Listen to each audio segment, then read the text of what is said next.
এটা দেশি পাট আর এটা রাজা পাট। তাই আমি দেখতেছি রাজা পাটটার এমনি হাইট বেশি, তাতে এটা যদি দেখা গেল 4 ফুট আর এটা ম্যাক্সিমাম 5 ফুট হাইট আছে বা এবং ফলন দিকেও এটা বেশি হয়, রাজা পাটটা বেশি হয়, এটাই আর কি। আর কি আপনাকে দেখা গেল ডিফারেন্সটা, মানে পার্থক্যটা আপনি কি বুঝতে পারছেন দেশি পাট আর রাজা পাটের? হ্যাঁ, এবার পার্থক্য বলতে এই দেশি পাটটার গোড়ায় একটা রোগ আছে, আর যে এই পাটটা রাজা পাটটা মানে বেশি দিন লাস্টিংটা বেশি করে আর কি, একটু লগে কাটলেও অসুবিধা হয় না, আর এটা তাড়াতাড়ি কাটতে হয়। আর খালটাও রাজা পাটের ভালো, ফলনও বেশি।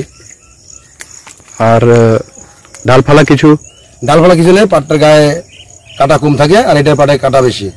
আচ্ছা, মোটামুটি রাজা পাটের কি রকম ফলন হতে পারে আপনার আশা করছেন কিরকম? তাও ম্যাক্সিমাম একটু যত্ন করলে 6 কুইন্টাল পাট হয়।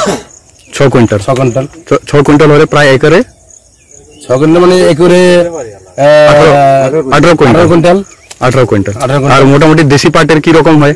দেশি পাটটা এটাও ভালো, যদি জমিতে রোগ না থাকে 4 কুইন্টাল ম্যাক্সিমাম 4 কুইন্টাল